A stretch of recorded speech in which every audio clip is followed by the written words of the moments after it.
Another day, another vlog.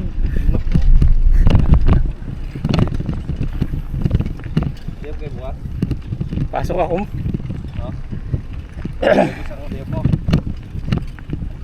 Oo.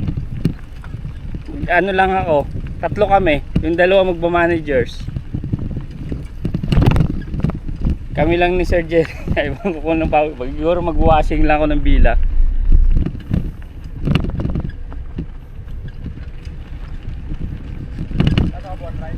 Oo. Mag-isa lang sa bila. Washing. Dry leaves, rake. Sa labas lang. Ba't di kayo pinapasok ng isa kanina? Hindi ko alam eh. Eh wala rin naman gagawin.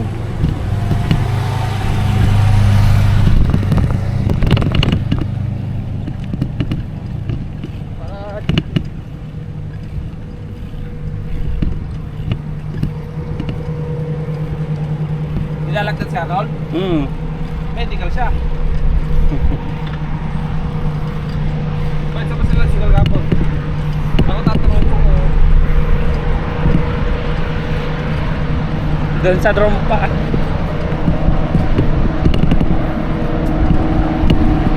ano sila ng ano? Basketball. Goal! Oo. Talo naman na bawila sila. Hindi lang ganda, Rol. Talo yung kid. Tampak eh. Tampak, mula simula eh. Eh, pinatalo kasi, puro blue yung nakapaligid eh. Pag sinalo nila, baka patuloy sila doon. Hindi talaga po. Nakasokay. Alexander. Tayo na.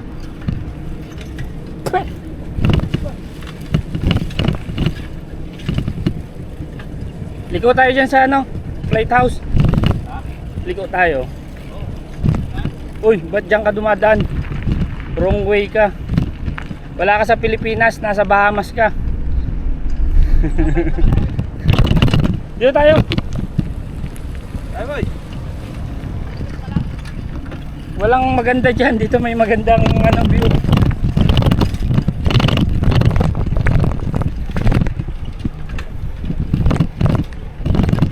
Mamaya po kasi malamig kayo boy. Kaya nga alam ko magyayaya ka mag-swimming eh. Okay. Kaya di pa ako naliligo eh.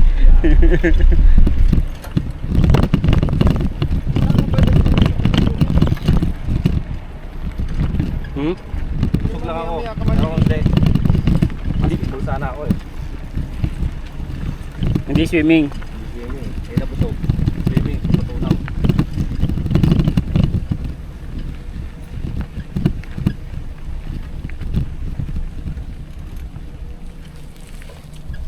Ayan. Doon lang tayo sa mababaw. Dito ay marunong lumangoy eh. So gamitin mo yung ano. Yung? Ito palangoy. Malangoy.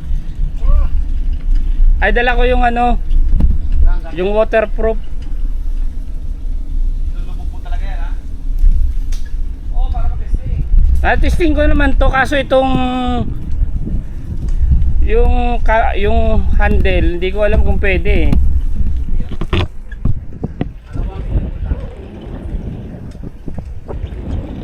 Giving time. Ano? Tilisin?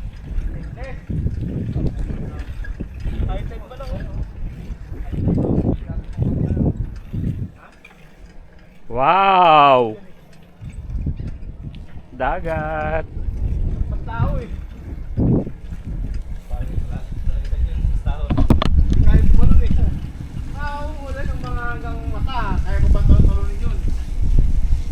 Sabi yun, hindi na kaya talon-talunin yan. Hindi na nga lulutan yung kamay mo dyan kahit tumayo ka. High tide na ngayon eh. Wow, dagat. Dagat. Dala pa naman ako ng panlangoy talaga para ano ni Arnold pa.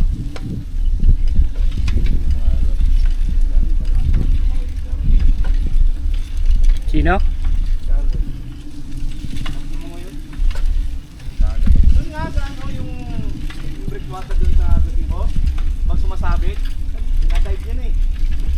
Sinong Arnel? Arnold! Puta bungol na to, bro.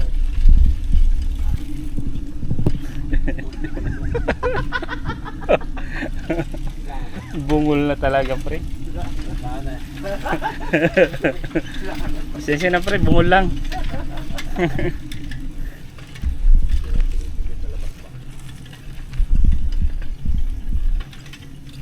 Maraming ano dyan eh. Lobster.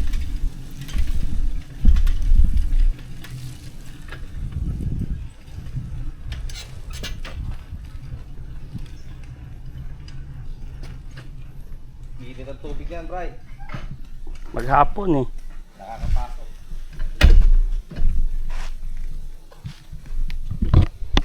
Ayun ako dyan, tuwan ka. Doon, tuwa tayo mamaya. Naka-helmet ka lang. Naka-helmet, Bray. O, tas sobra, ano ka na? Sobra safety ka na yan. Low tide?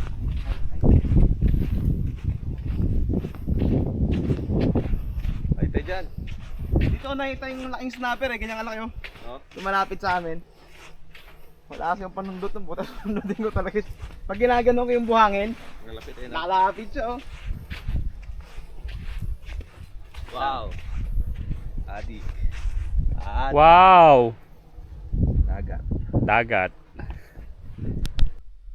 Hello. Kuha tayo ng floater. Kuha tayo ng maganda. Yan.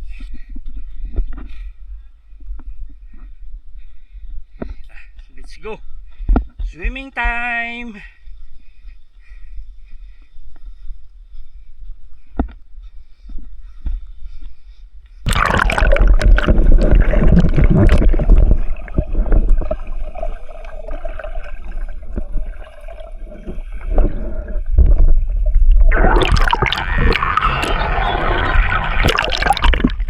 Lulubog yan. Malipit.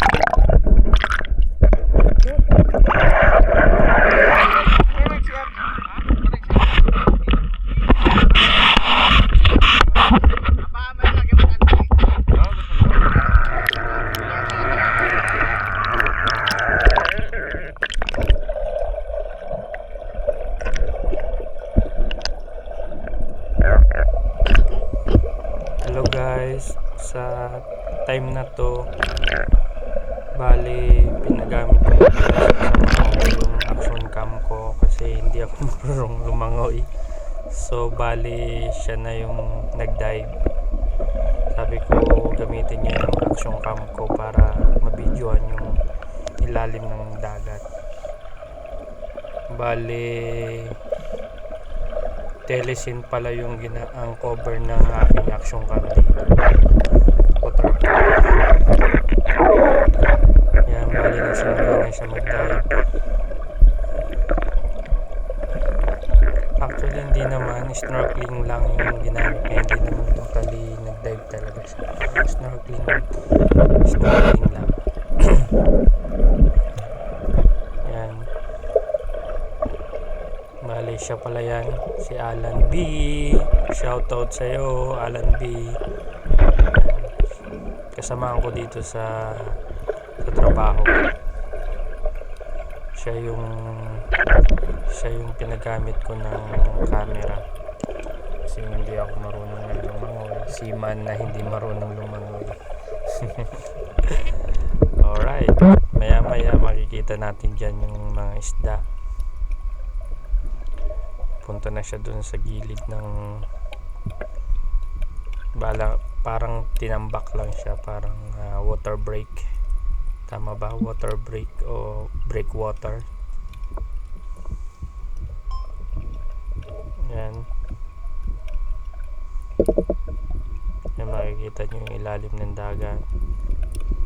Yan, palapit na siya. Yan, yung may mga bato-bato na dyan. Marami na makikita dyan isda. Yan. The best din yung action cam na DJI kasi talagang malinaw din sa ilalim ng dagat. May panlaban talaga siya sa ibang brand. Malinaw din. The best. At saka yung yung cover din niya na waterproof. Talagang the best talaga kasi nakikita mo siya, hindi siya nagpapagi or something na malabo sa ilalim. Talagang malinaw talaga siya.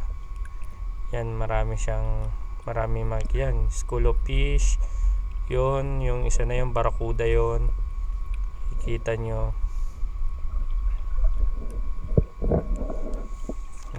Yun, ito rin school of fish, parang ano ba yan, tamban o yung maliliit pa lang siya na dilis. Yan, yeah. Ayun, yellowtail.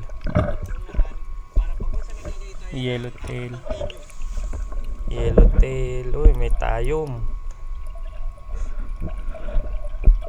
Ka. Sa inyo, anong tawag sa inyo? Tayom ba?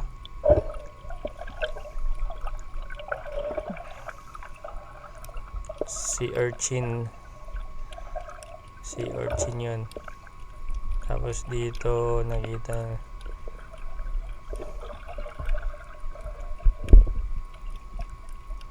maraming isda dito sa place na to.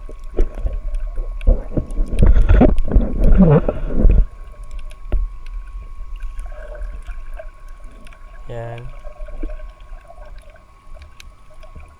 Okay na yan. Nandyan na, marami yan, parating dyan, maraming fish yan, malalakit na rin yan. Bali sa area na pala to na pinag-snorkel na ng kasama ko, bawal mag-fishing dito, kaya talagang maraming isda dito.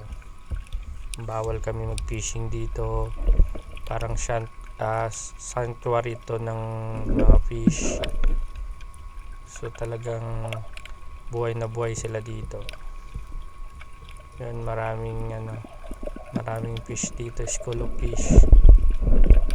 Alright, continue na lang natin ang video. Salamat.